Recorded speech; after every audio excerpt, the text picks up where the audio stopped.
Supreme court ने ED की याचिका पर पश्चिम बंगाल के मुख्यमंत्री ममता बनर्जी और राज्य प्रशासन के अन्य अधिकारियों, जिनमें डीजीपी, पुलिस कमिश्नर और डिप्टी कमिश्नर शामिल हैं, उनको नोटिस जारी किया है।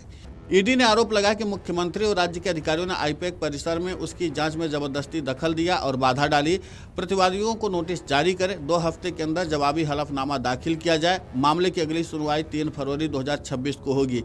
इस बीच यह निर्देश दिया जाता है कि प्रतिवादी आईपैक में लगे सीसीटीवी कैमरों और आसपास के इलाकों की फुटेज वाले अन्य कैमरों को सुरक्षित रखें।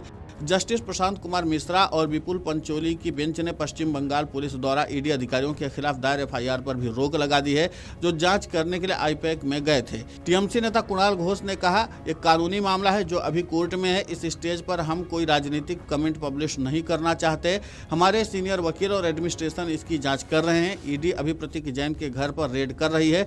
उन्होंने वहां रेड इसलिए की क्योंकि प्रतीक जैन हमारी पार्टी के कैंपेन के कंसल्टेंट हैं। उनके पास हमारी पार्टी के कैंपेन की हर एक डिटेल है। इस पूरे मामले को लेकर के टीएमसी नेता कुणाल घोष ने और क्या कुछ कहा है, आप खुद सुनिए उन्हीं की जुबानी। Investigation has also sent notices to DG, CP and the Chief Minister also, and they have given some, strong observations. You see, I shall make no comment on the Supreme Court proceedings. अब देखिए, ये पूरा legal sub judice matter है। एक case में क्या होता है, उसका बहुत फेज होता है। एक डेट में एक प्रोसेस होता है, दूसरे डेट में दूसरा प्रोसेस होता है। तो उसका ऊपर अभी इस स्टेज में कोई कमेंट, हम लोग पॉलिटिकल कमेंट हम लोग नहीं करना चाहता हूं। तो हमारा जो सीनियर लॉयर्स है, टॉप लीडरशिप है, वो एनालाइज कर रहा है।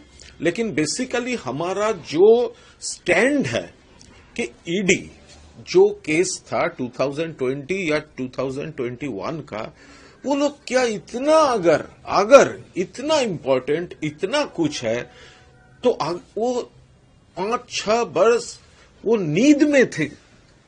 तो नींद में थे क्यों? आज जब बंगाल में इलेक्शन है, जनवरी मास हो गया है महीना, तो वो आप अभी रेड कर रहे हैं। किसका घर में रेड कर रहे हैं? प्रतीक जैन का। उस टाइम आईपैक का लीडर कौन थे? प्रशांत किशोर। आज क्यों रेड कर रहे हैं? क्योंकि आज वो हमारा पार्टी का कैंपेन का कंसल्टेंट है और उसका पास हमारा पार्टी का जो कैंपेन है उसका डिटेल प्लान्स एक्सेट्रा उसका पास है।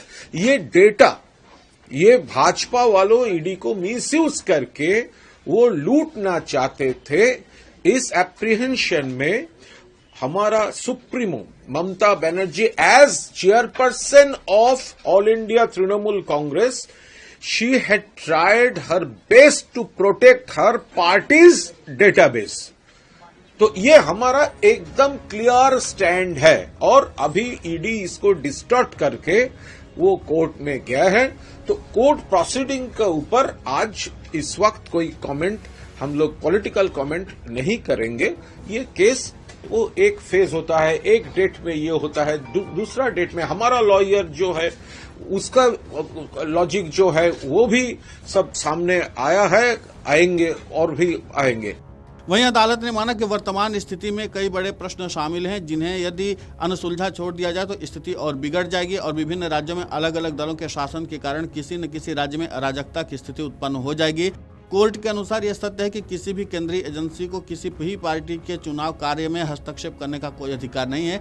लेकिन यदि केंद्रीय एजेंसी किसी गंभीर अपराध की सद्भावनापूर्वक जांच कर रही है तो प्रश्न उठता है कि क्या पार्टी गतिविधियों की आड़ में एजेंसियों को अपने अधिकार का प्रयोग करने से रोका जा सकता है। और जाहिर सी बात है कि इसी के आधार पर सुप्रीम कोर्ट ने नोटिस जारी किया है। Video desk amarujala.com।